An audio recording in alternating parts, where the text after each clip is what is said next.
Chintu fun time में आपका स्वागत है। चलिए आज एक बहुत ही प्यारी कहानी सुनते हैं। क्या आप तैयार हैं? चिंटू फन टाइम में आप सभी का फिर से स्वागत है। क्या आप संगीत सुन सकते हैं? आज पूरा गांव जश्न मना रहा है। मुझे बहुत खुशी है कि आप हमारे साथ जुड़े हैं। आज हम एक ऐसी कहानी सुनेंगे जो पहाड़ों जितनी पुरानी और पेड़ों जितनी समझदार है। क्या आप तैयार हैं? चलिए शुरू करते हैं। मिलिए वीरेंद्र से। वह सिर्फ एक कहानी का हिस्सा नहीं था, वह एक असली इंसान था, बिल्कुल आपकी और मेरी तरह। वह इसी गांव में रहता था, लेकिन उसका जीवन उतार चढ़ाव से भरा था। चलिए देखते हैं कि वह हमारी आज की कहानी का नायक कैसे बना।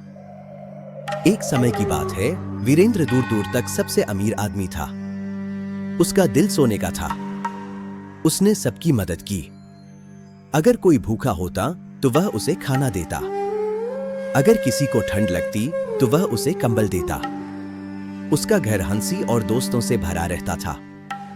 उसने सोचा था कि यह खुशी हमेशा बनी रहेगी। लेकिन जीवन में कई सरप्राइज होते हैं, है ना? एक बड़ा तूफान आया और उसने समुद्र में वीरेंद्र के जहाजों को डुबो दिया। उसकी दुकानों में आग लग गई।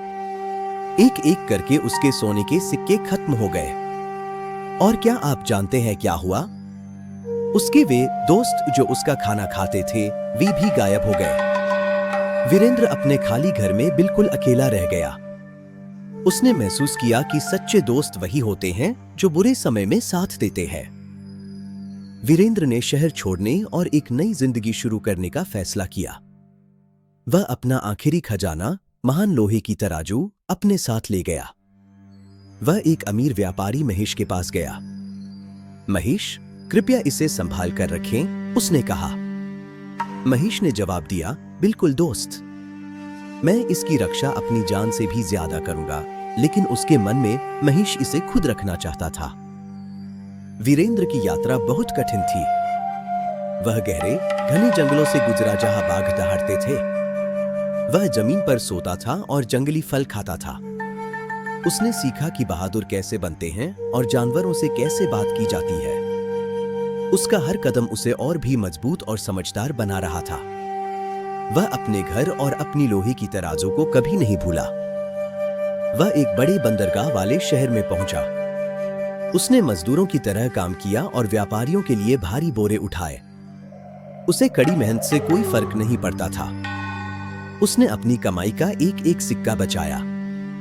उसने देखा कि कैसे ईमानदार व्यापारी सफल होते हैं और बेईमान असफल। वह अब एक ऐसा इंसान बन रहा था जिसकी सच्चाई के लिए हर कोई इज्जत करता था। फिर उसने पहाड़ों की यात्रा की और एक बुद्धिमान बूढ़े ऋषि से मिला। ऋषि ने उसे सिखाया कि सच्चाई दुनिया की सबसे बड़ी ताकत है। वीरेंद्र ने ऋषि के साथ कई महीने बिताए और जीवन के संतुलन के बारे में सीखा। अब वह पूरी तरह तैयार था। उसके पास धन वापस आ गया था, लेकिन उससे भी महत्वपूर्ण बात यह थी कि उसके पास बुद्धि थी। अब लौटने का समय था।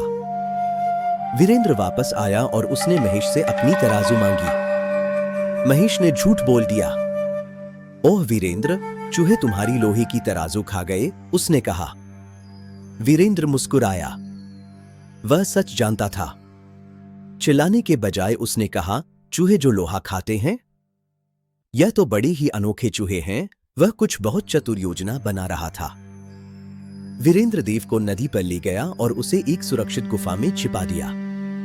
जब वह अकेला लौटा तो महेश बहुत डर गया। मेरा बेटा कहाँ है? वह चिल्लाया। वीरेंद्र ने आसमान की तरफ देखा और कहा, एक विशाल बाज नीचे आया और उसे ले उड़ा। महेश चिल्लाया, यह असंभव है। एक पक्षी बच्चे को कैसे उठा सकता है? वीरेंद्र बस मुस्कुराता रहा। वे पंचायत में गए। वीरेंद्र ने जजों से कहा, अगर चूहे लोहा खा सकते हैं तो बाज बच्चों को भी उठा सकते हैं। जज खूब हंसे। उन्हें पता चल गया कि महेश झूठ बोल रहा है। महेश ने आखिरकार सच बताया और तराजू वापस कर दी। न्याय हुआ। सच हमेशा जीतता है ए बच्चों, चाहे झूठ कितना ही बड़ा क्यों न हो। अब क्विज का समय। पहला सवाल, क्या महेश एक अच्छा दोस्त था? आप क्या सोचते हैं? अगला, वीरेंद्र गुस्सा होने के बजाय शांत क्यों रहा? और आखिरी, आज आपने सबसे महत्वपूर्ण क्या सीखा? अपने मम्मी पापा को बताएं। आप सब बहुत होशियार हैं। मेरे साथ चिंटू फन टाइम में यह शानदार समय बिताने के लिए शुक्रिया। मुझे उम्मीद है कि आपको यह कहानी बहुत पसंद आई होगी। याद रखें, हमेशा ईमानदार और बहादुर बने। लाइक बटन दबाना और सब्सक्राइब करना न भूलें। अगली बार तक खुश रहें और सपने देखते रहें। नमस्ते। मेरे साथ चिंटू फन टाइम में यह शानदार समय बिताने के लिए शुक्रिया। लाइक बटन दबाना और सब्सक्राइब करना न भूलें। अगली बार तक खुश रहें और सपने देखते रहें। नमस्ते।